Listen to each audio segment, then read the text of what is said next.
The sun slowly set on the horizon, painting the sky a deep red. Woorim Beach on Bribby Island, Australia, was known for its serene beauty, but that night, its tranquility would be shattered by an unspeakable horror. It was the beginning of summer, and the ocean was warm, inviting. Sarah, a 17-year-old girl, loved swimming at dusk. The water is calmer, and the beach is almost empty, she would always say. As usual, she walked to the water's edge and dove in, feeling the salt and freedom mix with the gentle breeze. A few meters from the shore, she floated on her back, staring at the darkening sky. It was perfect, until something changed. First, an eerie feeling. The silence seemed unnatural, as if the world was holding its breath. Then, a shadow passed beneath her, too fast to be a normal school of fish. Her heart pounded. That was just a fish, wasn't it? She glanced around, her breath quickening. The water looked the same, but something felt wrong. Then came the first hit against her leg. Thrown heavy, like something was testing her. She turned quickly to swim back to shore, but barely managed 3 strokes before the searing pain struck. Something clamped down on her thigh. The world exploded in a deafening scream. The water turned a grotesque red. People on the shore stood up, some ran toward the water, but Sarah was dragged under. Panic took over. She thrashed, kicked, tried to break free from the monstrous jaws pulling her down. The screams from the beach grew distant. Then, for a moment, the grip loosened, and she burst to the surface, gasping desperately for air. "I have to reach the shore. I can make it." But before she could swim, a second attack came. The pain was worse this time. Stronger, more final. The crowd watched in horror as she disappeared beneath the waves. On the shore, a mother covered her child's eyes. A man shouted for help, but no one could move fast enough. A group of surfers sprinted into the water, boards under their arms, paddling frantically toward the spot where Sarah had vanished. The seconds stretched into eternity as they scanned the darkening sea, hoping, praying, to find her. When they finally pulled her out, the ocean was silent again, as if nothing had happened. But the blood-stained sand and the desperate sobs told a different story. Sarah didn't survive. The tragedy spread quickly.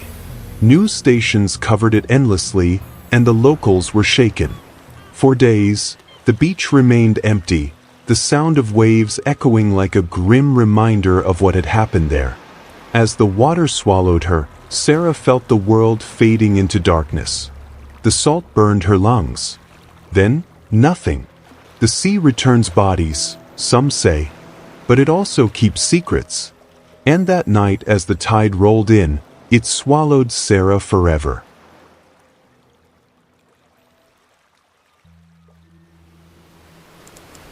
In a small coastal village in northeastern Brazil, there was an isolated beach known for its untouched beauty and crystal-clear waters.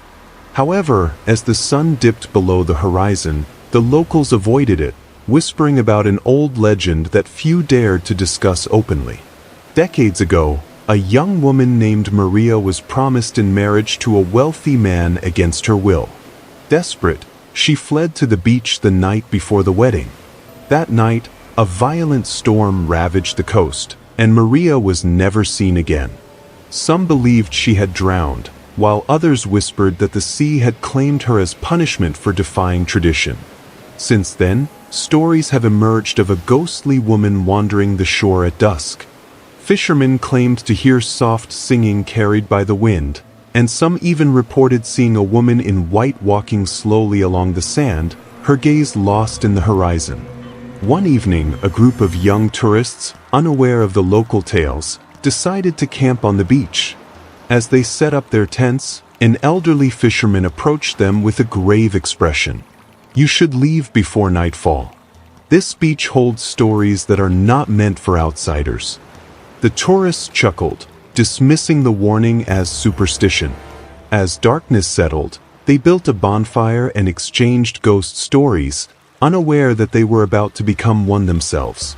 Around midnight, one of them, Daniel, wandered off to collect firewood. The night was still, the only sound the rhythmic crashing of waves. As he walked along the deserted beach, a faint whisper rode the wind. "Help me!" He froze, scanning the shoreline. Just ahead, a figure stood near the water's edge, a woman in a flowing white dress, her hair cascading down her back. Something about her presence was unsettling, yet Daniel felt compelled to step closer. "Hey, are you okay?" he called out. The woman remained silent, unmoving. His breath caught in his throat as a chilling realization gripped him. Her feet weren't touching the sand. She was floating just above it. Daniel's body stiffened. His mind screamed for him to run, but his legs refused to move. The air around him felt thick, suffocating, as if the sea itself was pulling him in. The whisper came again, but this time it was clearer, closer. "Join me." A sudden gust of wind extinguished the bonfire back at camp. The others shouted in alarm, scrambling to relight it, but the wind howled as if resisting them. Daniel turned back toward them, his heart hammering. But when he looked at the shore again, the woman was gone. Then, cold fingers brushed against the back of his neck. Panic surged through him, snapping him out of his trance. He sprinted back to camp, his face pale, his breath ragged. His friends saw the terror in his eyes and didn't ask questions. They packed their belongings in frantic silence and fled, never daring to return. The next morning, the fishermen found footprints leading from their campsite to the shore, Daniel's footprints. Yet there were no prints leading back. The sea returns bodies, they say, but sometimes it keeps them.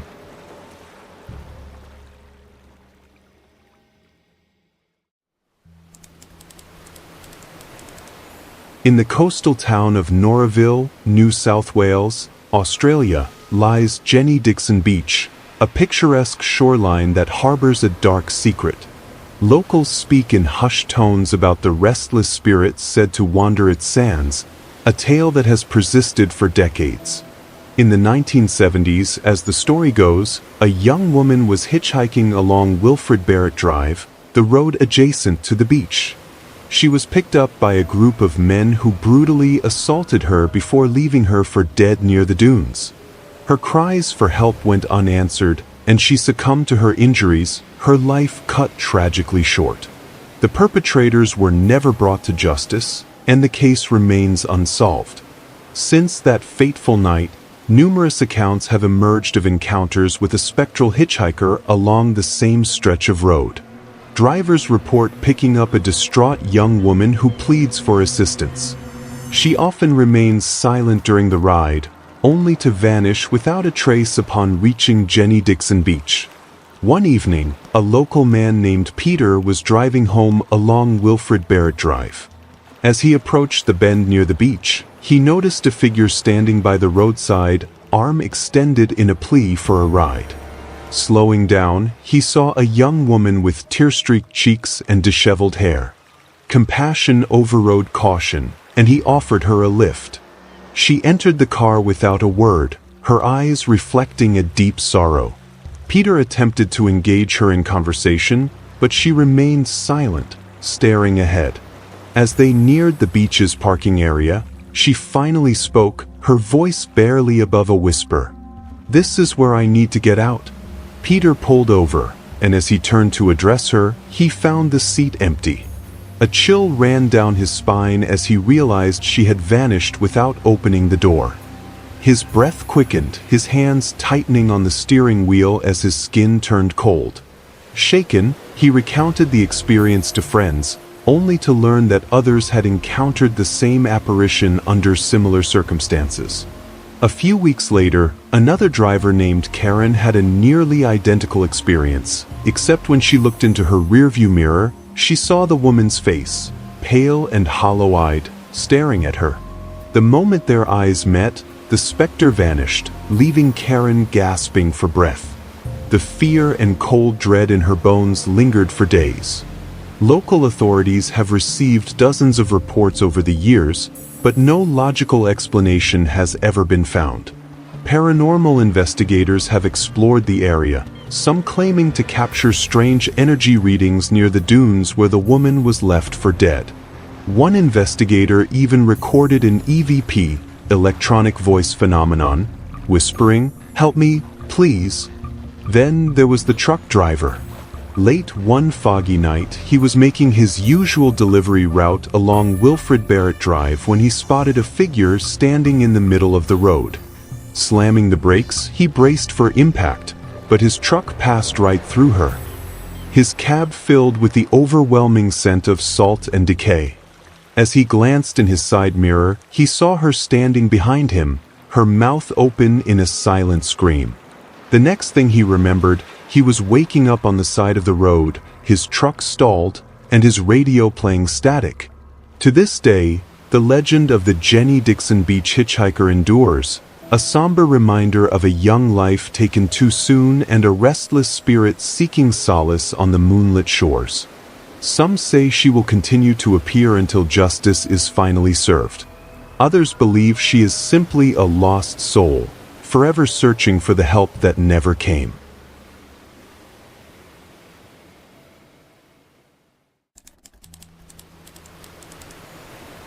In the serene coastal community of Bribie Island, north of Brisbane, Australia, the tranquil shores of Woorim Beach became the site of an unimaginable tragedy. On a seemingly ordinary Monday afternoon in February 2025, 17-year-old Charlize Smuda, a beloved local and co-captain of the Bribie Island Surf Life Saving Club, set out for a swim approximately 100 meters offshore. The sun bathed the beach in a warm glow, and the gentle waves lapped against the sand, offering no hint of the horror that was about to unfold. Charlize had been training in these waters since she was a child. As a skilled swimmer, she felt at home in the ocean, and with lifeguards on duty and friends watching from the shore, there was no reason to fear.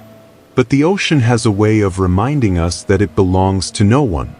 Around 4:45 p.m., beachgoers were jolted by a piercing scream emanating from the water. Witnesses saw Charlize flailing, her movements frantic. A massive shadow loomed beneath her, circling before striking again. A shark, estimated to be several meters long, had latched onto her upper body, dragging her under. The water turned red as lifeguards rushed into action, their training kicking in despite the sheer terror of the moment. By the time they reached her, she had suffered devastating injuries to her upper body and arm. They managed to pull her onto a rescue board, fighting against the strong current as they brought her back to shore. A paramedic who responded to the scene later recalled, "She was conscious for a few moments, looking at us like she wanted to say something, but she was too weak. Then she just let go." Despite the rapid response of emergency services, Charlize succumbed to her injuries shortly after 5 p.m. The beach fell into a stunned silence, the weight of what had happened sinking in. People wept, strangers held each other, and in that moment, the ocean felt colder, more indifferent than ever before. The community was left in shock, grappling with the sudden loss of a vibrant young woman known for her dedication to surf life-saving and her bright future ahead. Her family, devastated, released a statement urging for increased awareness of marine dangers, emphasizing that Charlize would not want people to fear the ocean, but to respect it. This tragic incident marked the third fatal shark attack in Queensland within a span of 3 months, underscoring a disturbing increase in such occurrences. Some locals whispered that something felt off. Why had there been so many attacks in such a short time? Some old fishermen claimed it was the dark tide returning, a superstition about the ocean taking lives in cycles, a belief passed down through generations. Reports surfaced of unusual shark activity in the area weeks before the attack. A fisherman named David Croft claimed to have seen an abnormally large shark following his boat near Woorim Beach just days before. "I knew something was wrong. The way it moved, it wasn't normal. It was almost like it was waiting, watching. I told people, but nobody listened." In the days following the attack, tributes poured in for Charlize. Flowers, surfboards, and handwritten notes were placed on the beach in her honor. One letter, written by her best friend, read, "You were the bravest person I knew. The ocean was your second home, and now it has taken you. But I know you're still out there, in every wave, in every sunset." As the weeks passed, eerie stories began to emerge. A group of late-night fishermen swore they saw something moving just beyond the surf, a shadow too large to be a regular shark. Others claimed that on quiet nights, they could still hear a scream carried by the wind, drifting over the waves. Even now, some say Charlize never truly left Wurim Beach, that she lingers in the tides, forever a part of the ocean she loved so much. The ocean holds many secrets, some buried beneath the waves, others whispered in the wind, waiting to be heard. From vengeful spirits to unexplained disappearances, these stories remind us that even the most beautiful places can hide unimaginable horrors. So the next time you walk along the shore, or swim out just a little too far, remember, you may not be alone. If these stories sent chills down your spine, make sure to subscribe and hit the notification bell.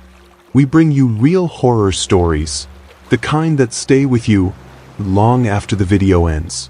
And if you've had your own terrifying beach encounter, share it in the comments below. Until next time, stay safe. And remember, some things are better left undiscovered.